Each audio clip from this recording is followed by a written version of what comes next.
Extraterrestrials have invaded New Zealand, clearing the population of entire towns and overtaking the farms of the residents, motivated by their insatiable hunger for human flesh. With a full-blown planet-wide invasion imminent, it's down to New Zealand's Government Department for Defence, aka the Boys, to send these back to space.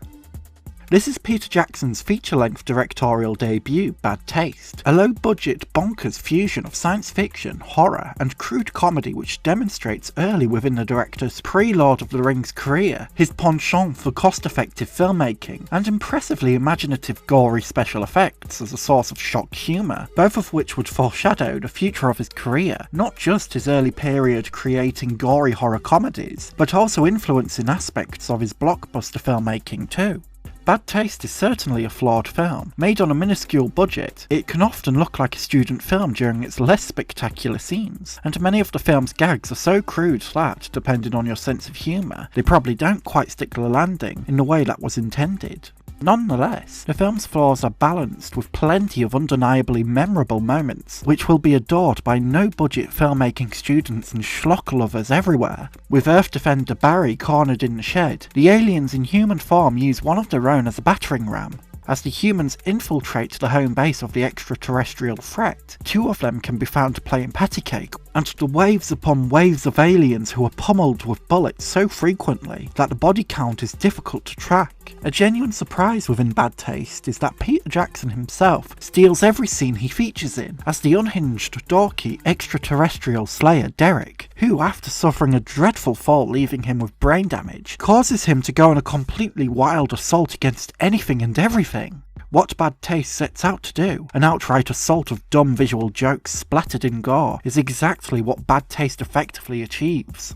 That's because a true highlight for Bad Taste is how nasty the gore truly gets. Aspiring special effects artists everywhere should see Bad Taste for this reason alone. Where the budget limits other aspects of the film, the gross out factor is amplified all the way up to 11, allowing for the blood and guts to fly high in a gloriously immature giddiness that is as equally grotesque as it can be amusing. Derek's brains, like mush, being forced back into his cracked skull with the hold of his belt. An alien puking into a bowl, only for the other aliens to slurp from the putrid slurry, and a phenomenally disgusting spectacle where Derek dives headfirst into the alien leader with a chainsaw, slowly sliding through its insides until reaching the bottom, as if reborn again. The special effects are impressive in their own right. How do low-budget independent filmmakers achieve this heightened level of nastiness? But what's just as impressive is how these overtly disgusting visuals double up as a form of hyper-slapstick humour, akin to Sam Raimi's marvellous Evil Dead 2.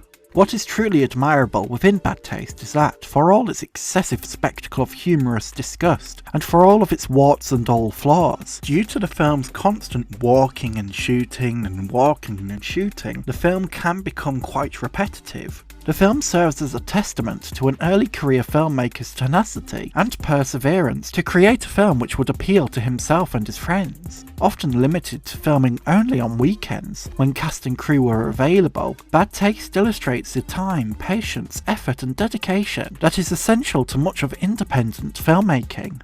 Even if Bad Taste doesn't always quite hit the right notes in its brand of comedy, there's only so many times a middle finger can be funny really, the film is a product of a group of friends uniting to create something artistic, which itself is a monumental undertaking. Additionally, Bad Taste serves as foreshadowing of Peter Jackson's early career into the comedy horror and crude extremity of Meet the Feebles and Brain Dead. His early career works also show traces of their influence within Jackson's blockbuster cinema when considering the violence of the Lord of the Rings trilogy, as well as the intense practical makeup of the numerous orcs, Nazgul and Uruk-hai.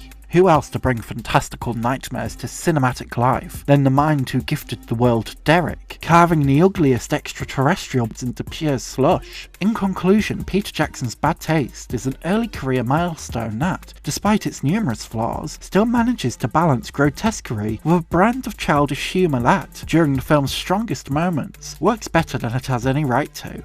A testament to the tenacity of the independent filmmaker and to the friends dragged along the way, many of the cast and crew doubling up their roles, undertaking different responsibilities outside of their comfort zone. Bad Taste is probably best watched with a group of friends who share in the same filmmaking interests. In the end, the film might just inspire you to go out and create a splatterfest movie of your own. A special thank you to my incredible tier Patreon supporter Gil, and my super tier Patreon supporters Constantine Bombelli and Jamie.